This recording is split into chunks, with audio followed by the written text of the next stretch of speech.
Hello, everybody. Hello, Kevin. You're muted, Kevin. Bruce, do your thing. I'm mute myself if that helps. Yeah, it does. That's good. That's good. What we'll do, guys, if you don't mind, we'll give it a couple of ticks because a few people have been moving from one session to another, so they'll probably using the loo and grabbing a cup of tea, etc. So if we give it a couple of ticks, and I'll let it fill up, and then I'll be back to you forthwith. See you in a second.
Right, guys, welcome to the session.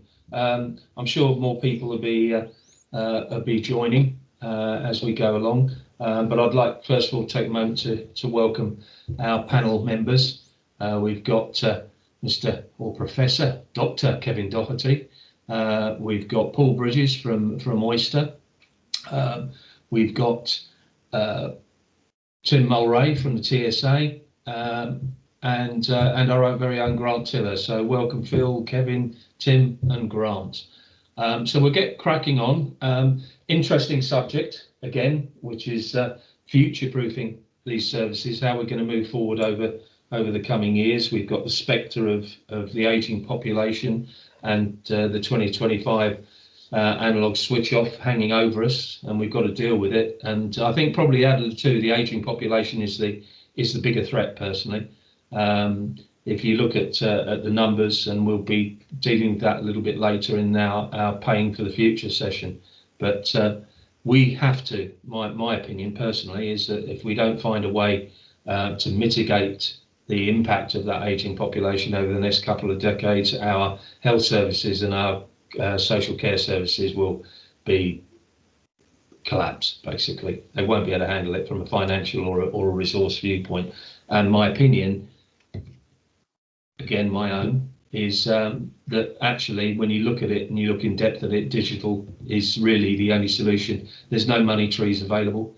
There's no sudden influx of resources from some other planet. You know, the bottom line is, how do we deal? We've got to use what we've got, and I think digital is going to be the way forward. But let's talk about. I'm going to start the conversation by asking you a question, Mr. Mulrey. Something, you know, digital and transformation is something you're involved with at the TSA. I believe that we're certainly seeing at least the beginnings of a shift away from the traditional box-based approach to telecare. Are you guys at the TSA, are you seeing the same thing? What are your thoughts on it? I think we're seeing some more conversations about how, for example, we can support people in the community and in their own homes. So potentially shifting away from that kind of relying on a hub and peripheral approach for some of the work we're doing. But I guess looking at the tenders that are kind of coming out at the moment, that what commissioners are asking us about, it's still fairly rooted in the traditional box approach, although there are conversations about how things, you know, Internet of Things can integrate and things like that, but it's still fairly rooted in the traditional, although there is an eye on how those traditional boxes move to digital, if you like. So at least they're becoming digital boxes, or certainly digitally capable boxes in the short term. You know, rather than going sort of full bang onto a completely IoT device, be that a watch or you know, some other device. It's interesting. I mean, we had during the last session about standards and barriers, I made the point, an opinion that if we didn't get this change right, it could have a massive impact on our health and social services for years to come. As I said, the spectre, and you probably guys noticed those hands. That's the spectre of health of the ageing population dangling over us, and but it's a real issue. And I think we have an opportunity through the analog to digital change to make quite a sea change in what we're doing, a big change in what we're doing. And I believe that if we do stick to that old legacy mindset, that box-based mentality, we're going to find ourselves held in stasis for another 10, 15 years. How do we actually avoid that? I mean, Kevin, what's your thoughts on that? I'm more frustrated than even you are, because I'm older than the rest of you. And I also go back to 1996 when I published a paper called 3 Generations of Telecare, which progressed from box and button through continuous activity monitoring and then onto video monitoring.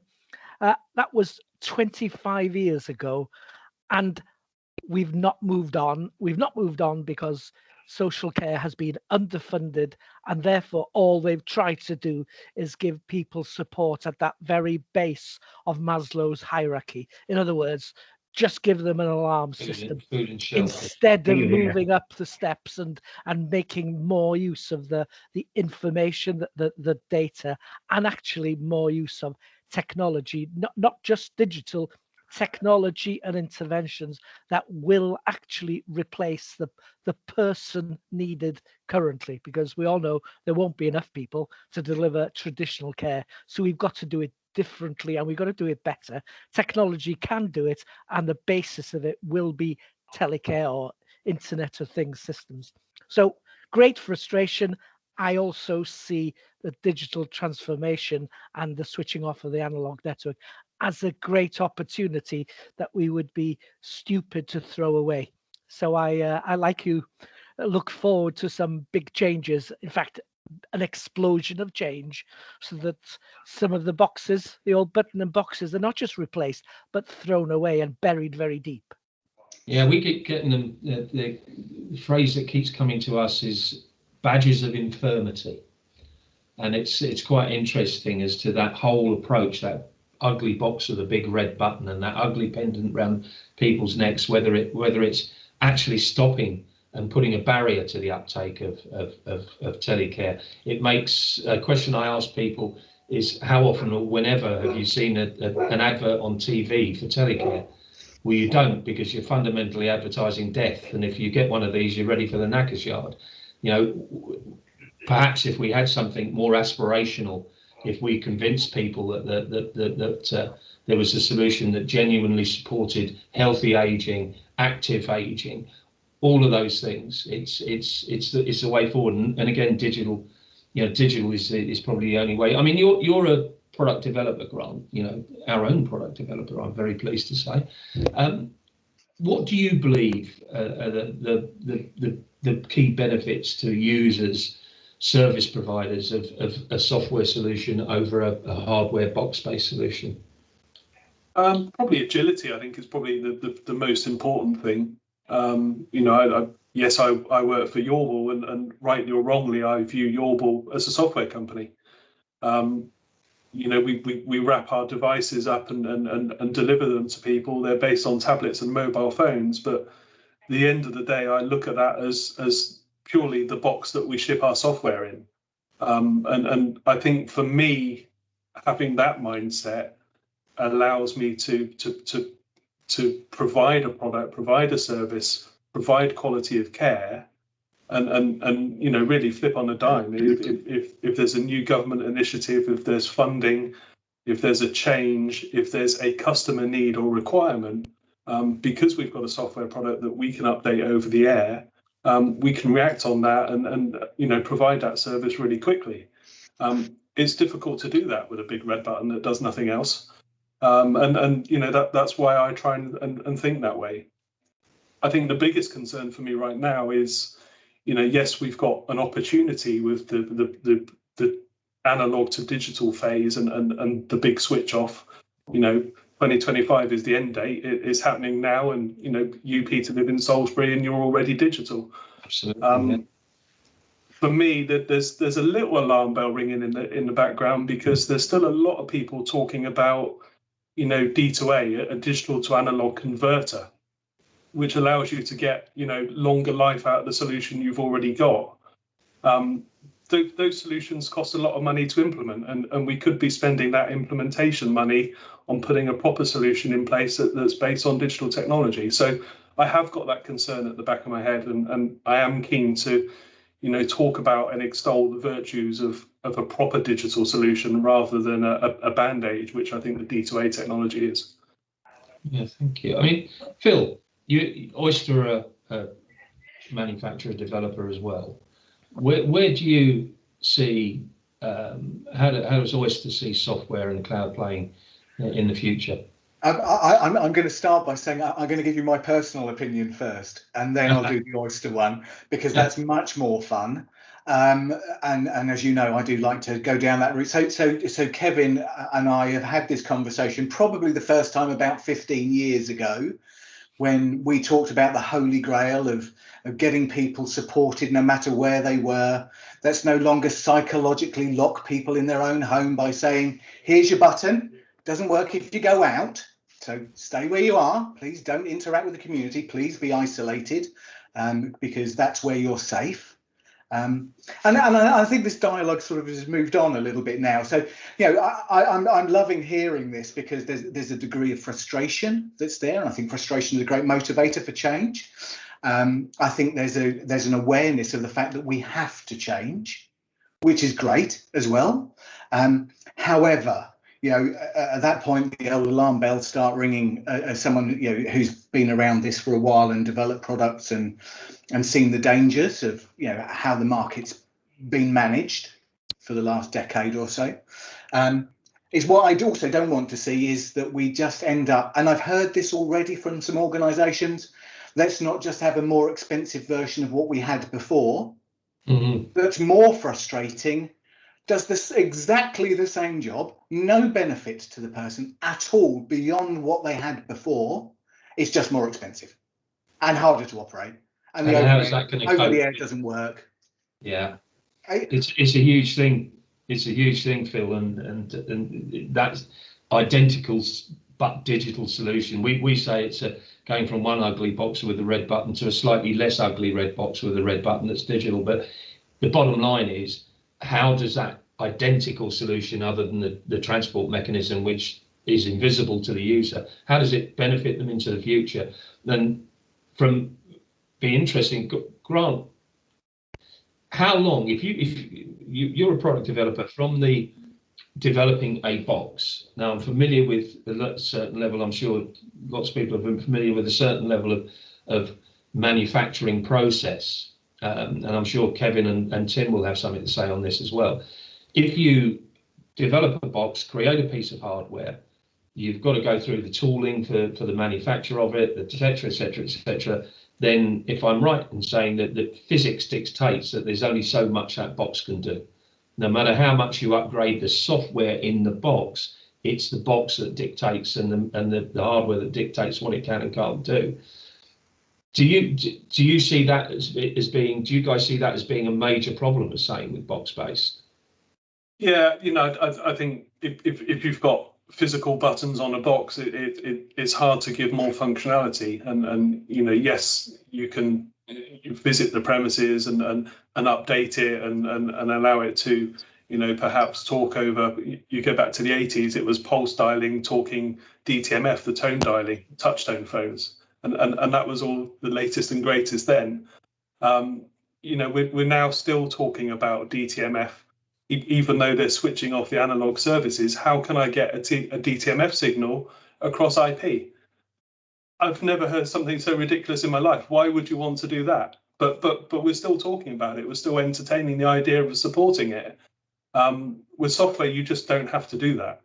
If a device has got an IP address, no matter how that's got, through Wi-Fi or broadband or a SIM card in the device, we can establish a secure connection to the back end, which is the ARC, and we can start posting and receiving data to it.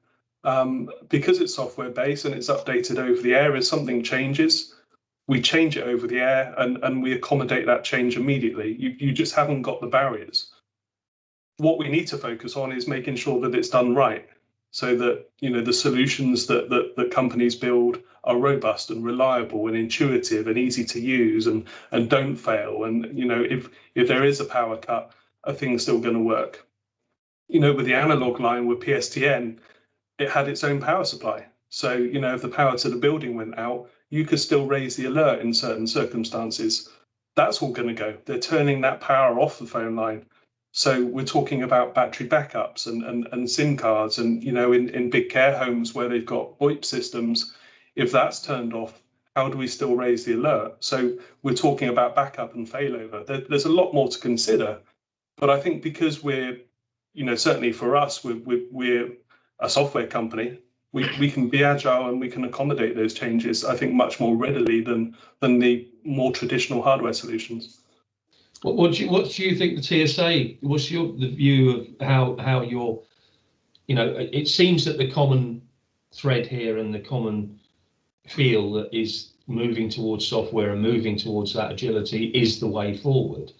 We know that as an industry, it's been hugely traditionally box based, and as it would have been, that was the technology that was available. What are the TSA doing, Tim, in terms of promoting this change? Not just with manufacturers and providers and developers, but also with service providers, commissioners. When they come to you for advice, are you advising them to look at the alternatives, to really open their eyes? Yeah, and I think that's exactly what we're trying to do. We're probably not pushing. I think it's fair to say we're probably not pushing the boundaries as far as you would like us to push them, but we are talking to our commissioners and service providers about how they can future-proof their service. So it might be that they're starting to look, for example, to cloud-based platforms as opposed to on-premise platforms, for example. We're talking to them about ensuring openness and interoperability between the devices. We've got to understand, I think, that if we were all in a greenfield scenario where we were kind of starting from scratch, then absolutely we wouldn't even dream of kind of DTMF tones and whatever. But the reality is there's a lot of stuff out there in the ground that can't be shifted overnight, and we're encouraging people to do that shifting, but it costs money and and all that sort of stuff. So we're having to take a bit of a hybrid approach, and I think there is still a marketplace for a box in the premises, but that box in the premises might be for more sort of high-end individuals who are maybe confined to their home, who maybe have got a number of peripherals it's linked to that needs guaranteed kind of power and all that sort of stuff, whereas the default setting might be actually a kind of a pendant or a watch or some kind of thing on the go at this end. So it's a kind of a progression of need, if you like, from one end to the other, and the right thing to do is look at what outcomes do you want to achieve for that individual, not what box it is and all that sort of stuff that will follow. So that's what we're trying to encourage. We don't want any kind of issues with service providers moving platforms from one to another, or from moving devices or peripherals from one to another. We want to encourage openness, interoperability, and the right solution, whatever that looks like. Yeah, I mean, interoperability, as we know from the last TSA conference, was a big drive. I think I've had conversations, easier said than done, but I think we're all fighting for that to happen. Kevin, what's your view on what's what do you think's blocking this? What do you think it's being blocked? Do you think there is something or somebody or whatever it is that's stymieing this development and this path forward? I understand what Tim is saying, particularly around budget, and we're going to be talking about budget and how to pay for the future and how to take a new view of how to do that in a later session, and because it's a relevant question, and I do differ with the idea of asking people to get rid of old boxes and bring in new technology. I think everybody should get rid of old boxes and bring in new technology. But then I work for Yorbl. Go figure. What do you think? What do you think? I think you've all summarised it in a way, but perhaps you've missed this disruptive nature and the impact that has on people's cultural and psychological, the basis of provision by a local authority. They've made a massive investment. A typical unitary authority will have out there £10 million worth of boxes and buttons. And what we're really saying to them, abandon this instantly and move over to something more flexible, so that in the future, instead of just changing the box, you'll change, if you like, the contents of the box. But they look at other areas and they see, what do Apple do? What's the big newie in an Apple phone 12 compared to an iPhone 11 or whatever? And it's quite small. And while you know that the iPhone 6 might still work rather well, but because of the nature of people wanting the latest and wanting the best, they will upgrade. Same with the motor car. Why should anyone change a motor car? You can repair it for 10, 20 years and it still works. The latest cars don't do that much more. And yet we know that we can transform things digitally to do more. So it's that perception of invest in the future because it will save that hasn't been shown.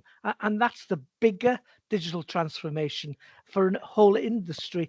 So I think the social care industry needs to understand the importance ultimately of prediction and then prevention using technology. And that's not going to be digital technology, incidentally. The digital bit will be the algorithms and the and machine learning and artificial intelligence and the dashboards.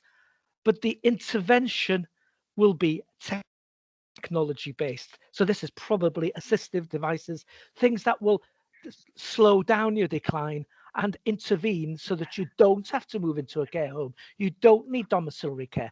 And that could be the social robot, for example. And that's the complete transformation. But it starts with digital. Digital gives you the information informs the assessment, and that's the deficit. The assessments are poor because assessment needs understanding the individual and the things that they need, whether it's access to the device, how to learn, how to use a digital device. But ultimately, the assessor needs to know all those interventions. And I'm afraid there's no system in the UK that can do that. And that's the deficit. And therefore, why will social care put out a tender that allows for all those changes if they know that the industry hasn't caught up on the interventions? So I think to your point as well, Kevin, we also see, and something we talk about with customers and prospects on a daily basis, is there's a different expectation. You know, the older generation are far more tech savvy than they used to be. There's a better understanding of, you know, what could be brought to the party. You know, they go to their Skybox and they can consume services. Why not be able to do that with everything else in their life? And you know, why not be able to stay in their own home for a few years longer? Absolutely, and they God don't. knows if we can help with that, then we can reduce the cost of that care. Yes. You know, help them stay in their own homes and provide these services there. Independence. What seems to be coming away from that, from your comments, Kevin, and your follow-up, Grant, and I'd like very quickly your thoughts on this in a moment, Philip, is that if people don't take that leap of faith, look at how they can change things now, how they can go for the true digital now, what are the different ways of funding, and as I said before, there are different ways, and we'll look at those later.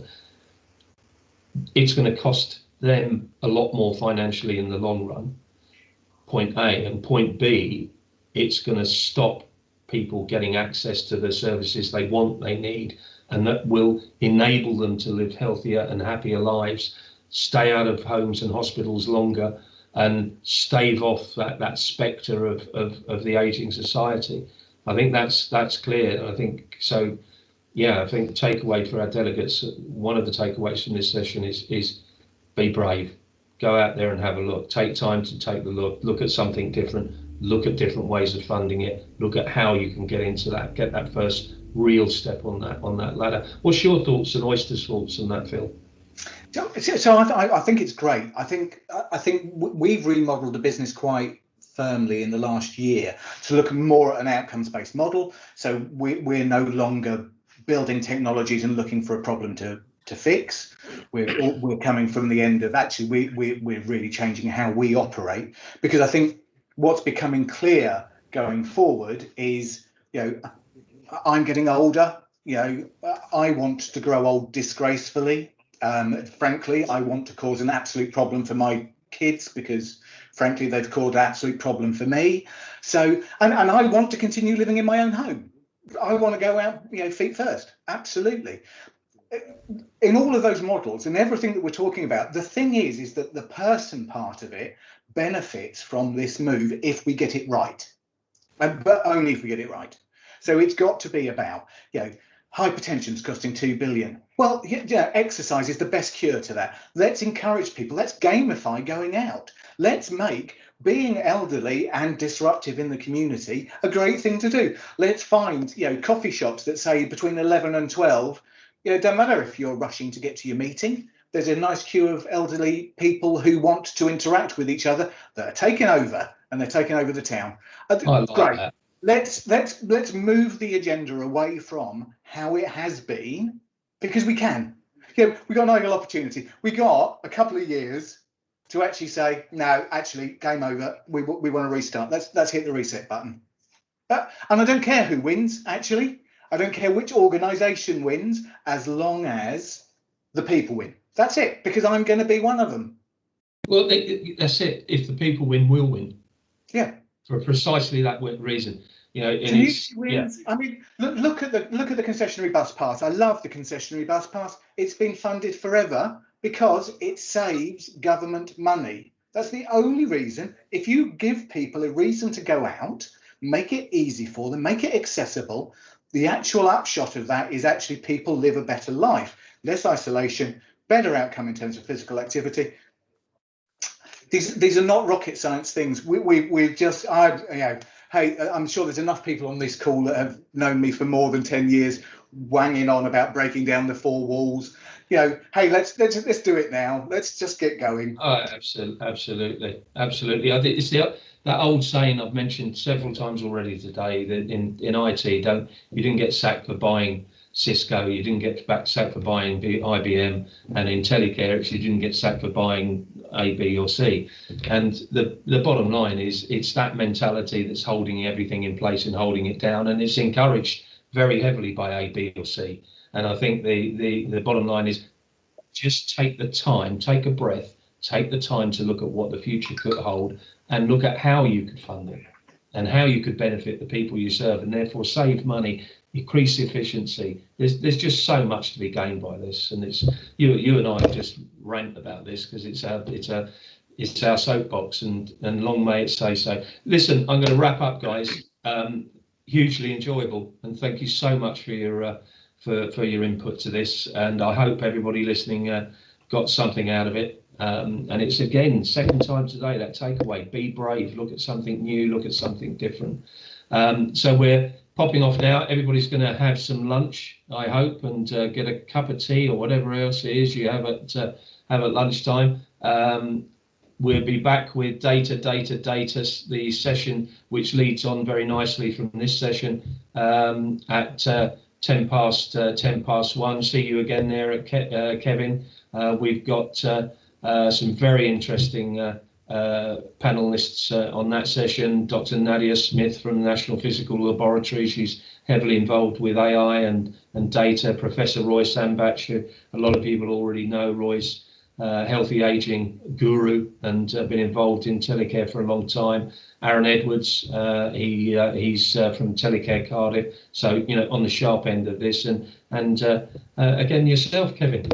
So look forward, have a great lunch, and we'll see you at what is it, 1:10. Look forward to it. Bye bye. Thanks everyone. Bye now. Right.